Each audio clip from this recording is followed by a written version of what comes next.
All right, good morning. Dan here coming to you from tradingology.com and the trading room for, what do we got today? March 25th. Had a little day off earlier this week for some travels, but we're back in action here. And as usual, we do have Dave joining us from the Strong Market team. So good morning, Dave. We'll let you get logged in and wish you a happy fine Thursday. While Dave's getting set up there he is. Hey, Dave. Hey guys, happy Thursday. Looks like I took a little time away from the office and the markets fell apart. What's going on here? Yeah, well, I mean, take a look at the spreadsheet. We got lots of bearish hurting. Yeah, I was noticing that last night with the update. We are 2 days in a row with 4 columns filled in. Yeah, and we're at 100% empty vol. So that is that's kind of the line drawn in the sand between the bulls and the bears. And I was looking at the daily chart, and it's actually got 5 columns filled in currently on bearish hurting. So we'll see where the day ends, being a Thursday. And looking across the news, I was mentioning this to Dave early on before the room started. I'll pull over here our little news watch. As we know, today is the unemployment claims, but it's also seems like this week has been the story is a lot of FOMC in here. You know, even back Monday, 4 members speaking, Tuesday continues. Powell's testifying 2 days in a row. So lots of FOMC activity. They're trying to keep people calm, but as we're seeing, the bears are starting to take over. And today, interestingly enough, unemployment claims day forecasting was 727. We see here it came in at 684, and look at what Bloomberg's got the headline for that. Oh, better. Yeah, it's good. US state jobless claims fell to the pandemic low last week. A little blue one down here is what they're calling. But although last March we were still in the pandemic, so I don't know how you can call that a pandemic low, because that's well above this last week's report. So I understand what they're meaning, but words matter, right? Pandemic era low last week is not true. Yeah, they have a special way of spending stuff. Yeah, it's just simply not true, but they get away with it. So we'll let them get away with it, whatever. But yeah, across the board, we're seeing, S&P's falling, stock market March churn, we're up and down.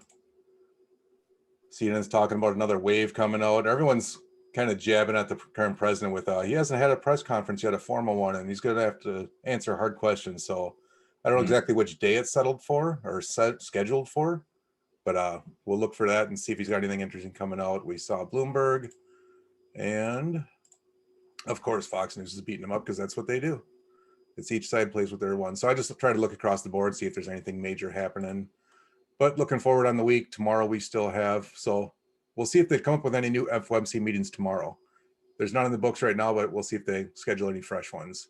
It's just the standard goods, trade balance, personal income. More of the low-level ones are coming out on Fridays. Yeah, weird.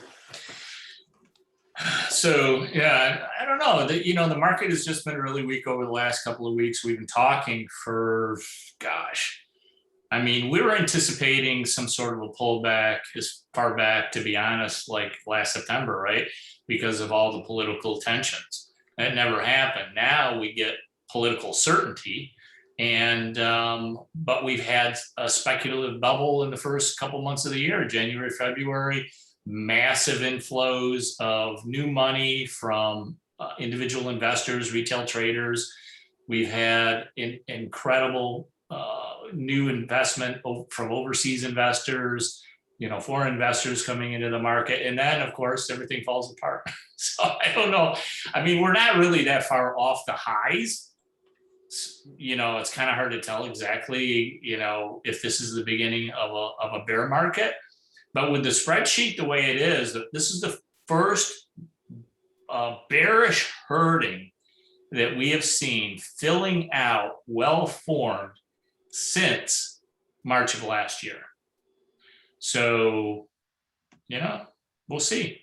Also, in the last trading room that we talked about, lots of stuff coming down the pike for the end of March. A big one is the rebalancing of portfolios based on stocks and bonds.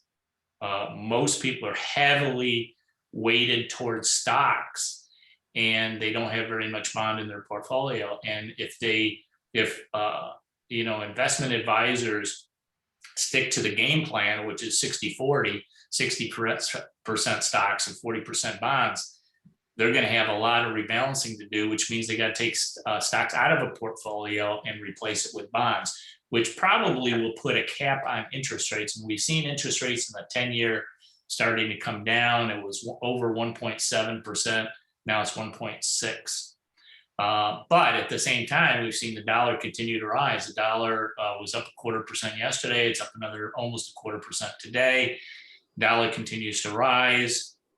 Didn't seem to be affected at all by the decline in the 10-year rate. And stocks are feeling a little heavy here.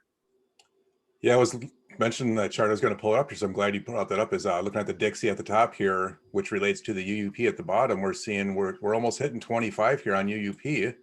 Yeah, We've hit a daily high of 24.98. It's pulled back 1 penny, but yeah, Dixie's up near 93. Yep. It's trending towards. We're well above. Commodities are taking a slight pullback right now, but everything else is still above. And we look at, let me move this guy just slightly. The bond rates itself, the last couple of days, we've seen the long-term trending down for 4 days, but it was on the rise. But this looks like almost, a regular pullback, and then might be ready for another leg up. We'll see. It hasn't broken recent lows. It's still in that range of, uptrend on the long-term yields here. Yeah, well, you got that yellow trend line on the 10-year, so it's not surprising we see a little bit of a pullback here. But I mean, it doesn't look like the uptrend is broken in any way. It doesn't look like a top. So 3 or 4 days of a decline after reaching that trend line is not unexpected here. But the question is, are we going to break through it? Are we going to continue to go higher, or is this a top in the rates? I don't know. Yeah, Stephen Van Meter, our good friend, and his show is indicating that rates are going to go down, and so this could be the top. Elliott Wave International put out their newsletter over the weekend for the theorists last Friday. They said that the 10-year is going to stop at 2.4, and I think we did hit 2.4 on the 30. So maybe we're still in the channel, and maybe this is it. We're going to go back down again. It's kind of hard to say, but stocks don't like it either way. I mean, stocks don't like it when it went up. They don't like it when it's going down. We'll see what happens. Yeah, so just to show where that trend line came from, in case people are curious, is we drew a line for all the bottoms going back to 1980, actually 1986. That's a long one. Then we cloned that line to the top. So we didn't match the tops. I just did a clone from the bottom one. And that's where, you bring in the last decade here. And that's where we're touching on right there. So that's a very extremely long trend line. And it did bounce off it late, right around Christmas, it looks like. At Christmas last time it was near, it didn't quite touch it. And this is a weekly chart right now. So right, it can go through it and keep rising. And that was 2018. And then we turned into 2019 and it started trailing back down. So we'll see what holds next week, if we come back up through it or if we continue back down. So in case anyone's wondering, I went back to a weekly chart on that one just to watch that one, but I typically watch it on the daily. We can see how it came right to it. Yeah, and kind of interestingly, if you took a look at cryptocurrencies, they got hit really hard yesterday after the close of the stock market. We had XRP coming down, we had Bitcoin coming down, we had XLM coming down. We had a lot of. I was watching XLM, and it's funny because it happened right after stocks closed. Interesting. Yeah, I was like 404. Let's see, where's XLM? Oh, there's XLM. Okay, so yeah, if you go into a shorter time frame, maybe around 30 minutes, you can see where it started to sell off. Right around, let's see what time that was. Just before that, it started selling off. Yeah, it was like 4:30, 4:15. Yeah, big candle down there right at 5 o'clock my time, so 6 your time, but it began right here, or that's Well, that was Let's go even shorter. Let's go to a yeah, 5 we can minute. Take even a go look. shorter if you get back to where it started selling off. But it was right. It was just after the close. We got that big bar. It was like that was like 5-10 your time, 5:15. It was 4:15 our time. Yep. So it just kind of just started just moving lower and moving lower, and then we had the big bar. You know, I heard somebody talking about cryptocurrencies on I forget which channel. I forget. I don't want to name the wrong one. They were mentioning that it was kind of a sentiment indicator for retail traders that when it sells off, that they're scared and they're probably they want to get back into cash. So that's kind of an interesting take on it. As I zoom in, it's literally, yeah, so it was trading throughout the day. So we see the normal up and down. Yeah, not too Right when bad. we stop seeing the green bars as the market changed. This is a standard US market close here. Then it went down, then they tried to recover, and then just wham. Just wham, yeah, just absolutely straight down. That one big bar on the 3-minute, 5-minute, or 5-minute chart was like 2.7 million. That's 5% right there itself.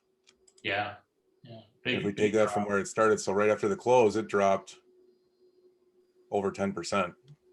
Yeah. And now it's kind of hovering right there. Yeah. I mean, it was what was the high? It was away. I think it was around 41 or so a couple of days ago. 42 something. 43 and a half. Wow. What percentage drop is that from that 43? From the peak to that drop is 22%. Wow. Okay. Yeah, it's big drop in a short period of time. Yeah, Bitcoin almost broke 50,000 this morning. We got a low of 53.60 on the day so far. So we'll see if that closes below 50. That'll be a big sentimental one as well, because it's been above 50 since March 8th, which seems like a long time ago, but yet it's not. But we did drop below 50 last time. How low did it get back here? 43 and change. Yeah. So if it breaks that, then it's serious. This could just be some pullbacks and it's going higher. We'll see. Right. So, I mean, Powell did come out with a statement, and I forget when it was. I think it was Monday or Tuesday this week, where he said, I noticed that. I did see that. It was right before I hit the road on a little mini road trip. Yeah, he basically said there's nothing good about cryptocurrency except for speculation. That's really interesting how they're starting to literally talk directly to it now. But everyone else is saying, the U.S. isn't gonna outlaw it or ban it or whatnot, and then this and that. But yeah, everyone's obviously got their opinions. No one knows what it's going to take. The one thing I always keep going back to personally in my own head is there's just so many systems that are built on the US dollar that it'll take a decade to get any type of transition, even if it is adopted, whatever it is, whether it's Bitcoin, XRP, Ethereum, you name it, whatever it is, or just a bundle of them, whatever they end up doing, it's going to take forever. They're going to need to have both systems running, and people aren't going to want to give up their cash. There was actually commercials that we heard while we were driving on the road that people were talking about, or there was news reports about it hitting the radios too. It wasn't just websites and financials. It was on regular radio mainstream where it was, yeah, people are talking about cash. And if you move to this digital currency, then everybody knows exactly what you're doing and no one wants to give up that privacy. So they'll have to build in privacy laws so the government can't know if you're buying a cup of coffee. That was the type of conversation on this radio commercial. Interesting. Yeah. In the early cryptocurrencies days, everybody said this is freedom of financial freedom. It's a way to disrupt the financial system. But now the narrative is like turning around. Wait a minute. They can actually track everything that we do. That's right. Not good either, right? Because there's already discussions of, I think it was in China, where they're already using like social credits for what they use. So it's not like it's a brand new thing to this world. Yeah. China's already doing it. And if they get their digital yuan out before any other one, that could be something that is a major shift. We'll see. No predictions. I'm just saying that's actually being talked about. And people are saying, let's look at what they're already doing over there and what their government's doing and what would other nations do if they leverage that. So the possibilities are already there. Yeah. In the Wealth Masterclass, there was one of the participants had worked with the International Monetary Fund on a I forget the smart something contract. And so he was upgrading their systems, and he worked for, he was doing the work at the International Monetary Fund, but he works for one of the agencies. Actually, he's out of DC. That's where the International Monetary Fund is headquartered. And from all the work that he was doing, in kind of listening and talking to people, and he was in Europe at the time doing the smart infrastructure. That's what it was. And he said, basically all they want is the data. And I remember when I did an interview with Stephen Van Meter and Brad Kimes a few months ago, I mentioned that to him, and he said, no, that's not it. That's not it. But that's what's really coming out. I mean, if you think about it, if they do have data on every single transaction that you make, at what point have you gone to the liquor store too often? Right. At what point do you go to the cigarette shop and buy cigarettes too often? I mean, they want to keep down their healthcare costs and stuff like that. Well, they're saying, oh, no, you can't have a drink. You can't have a drink time. You can't. You used up all the credits you had to go to the liquor store so far. You can't go again this month until next month, something like that. Now you get real control. And I think that's exactly what some people would really like. Yeah. Or if you do go, now it suddenly costs triple credits if you want that, whatever it is. You want to go get another. Yeah. Your credit, suddenly your cost of that changes. And that can be on an individual basis. The system will be able to do stuff like that. Yeah, that's a good point. It could be a risk. It could be a risk factor built into your payment system. You've gone too many. Instead of we'll say okay, but now it's going to cost you a little bit more, maybe 30% more. Yeah, it's going to cost you 10% of your universal basic income that we funded your account with. So spend it wisely. That's a good point. Good point. I never thought of that one, but that's a good one. So yeah, just bringing up the Wealth Masterclass, just a reminder for everyone that is involved. The next one is Tuesday still, March 30th. So look forward to that. Be curious to see what Dave's got cooking for this month. It'll feel like it's twice in a month because we had the one from February trailed over into the first week of March. So we get a double hitter. So we'll see if March was in like a lamb because it was nice weather, and looks like what the storms are brewing in the markets now, we're going out like a lion. So we'll see how these last week of March turns out. Yeah, and we're trying to hit 12 Wealth Masterclass updates in the year, and so we want to try to get those in. We may take one or two off in the summer. If we do, for vacation time, stuff like that, we're going to do 2 a month until we catch up. But we want to try to get 12 in for the year. Yeah, so that's the major plan, is 12 for 2021. Then yeah, just as you mentioned, so maybe July there it doesn't work out, we'll have one every 3 weeks or something. We'll figure it out as long as we'll get 12 in for the year. Yep, absolutely. Because then we'll probably backload it too, because there's usually some time off around the holidays. So there might be 2 in October and 2 in November. We'll figure it out as we go though. Absolutely. And one of the things I'd like to do in the class next Tuesday is Q&A. So anybody who's in the Wealth Masterclass right now, get your questions into Dan. And Dan will, you can contact Dan a number of different ways on the Slack channel or through email. But get your questions in, because I think there's a lot of stuff going on. And by next Tuesday, if the market keeps going down like this, I think people are going to have a lot of questions. Also, where do we stand with the dollar and cryptocurrencies? Where do we stand with commodity prices and inflation? There's so many different things that have come on my radar that I'm studying for the last several weeks intensely. I mean, I spend 10, 12 hours a day just reading everybody, and I'm going to condense it all down and get a really clear picture for you guys of what you can expect for the rest of this year. And that's really the purpose of the Wealth Masterclass, is that you don't have to do the 10 to 12 hours of research every day. Nobody has time for that. I do. And so I can get all the information, I can condense it down, and I can tell you, I feel like my brain is a bit of a factory. I put a lot of garbage in and I try to get something good out.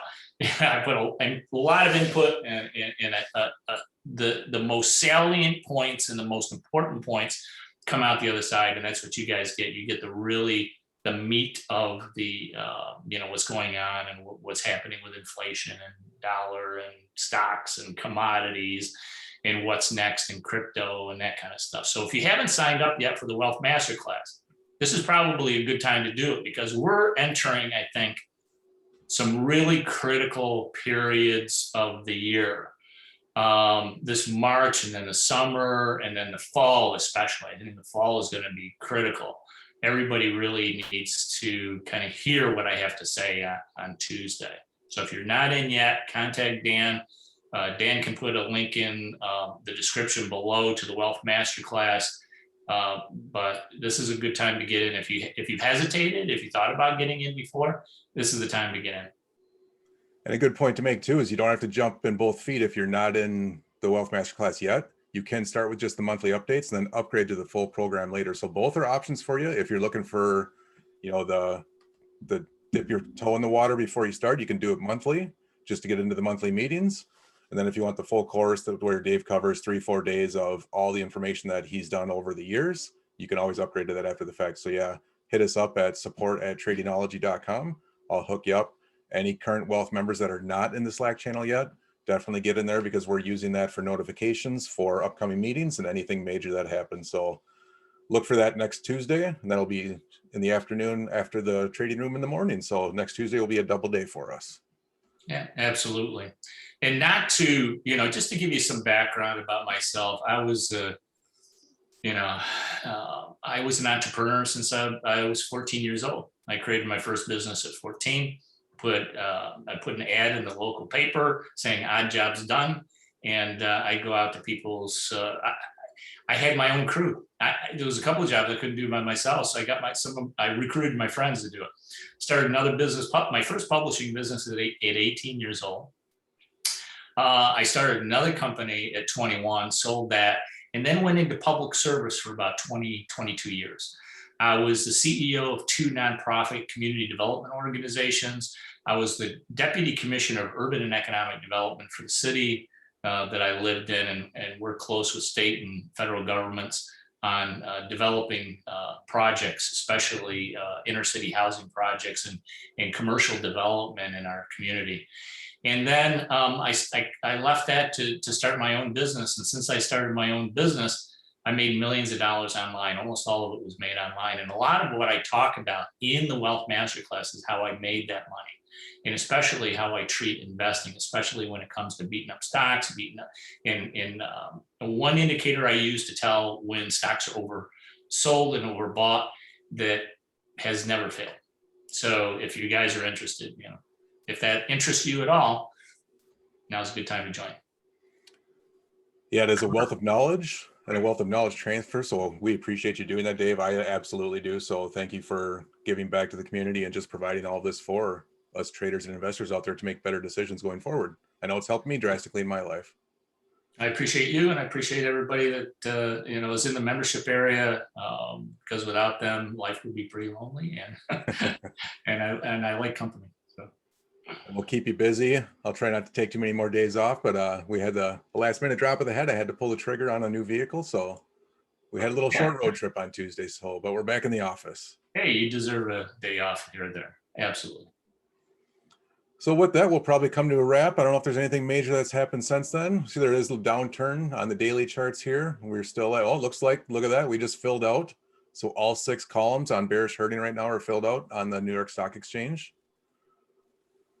So we'll see where that day ends. Right now, it's looking negative. Let's take a look at the futures as we leave. And the SDs, if you want to take a look at that SD for a second, they're both over -10, which means that this is institutional selling.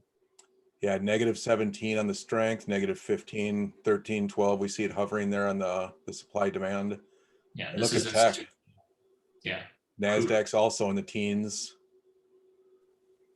Yeah, so supply demand, if the supply demand and so especially on the New York, we're definitely in institutional selling mode here. So keep your eyes on that. Any questions, you guys know how to get a hold of us. Hit us up an email, hit us up on Slack. We're happy to help. Any questions. So we appreciate everyone. With that, we'll probably get close to wrap her up here. Sounds good. Have a great weekend, Dan, and we will see you guys on Tuesday for a doubleheader. Sounds good, Dave. Take it easy.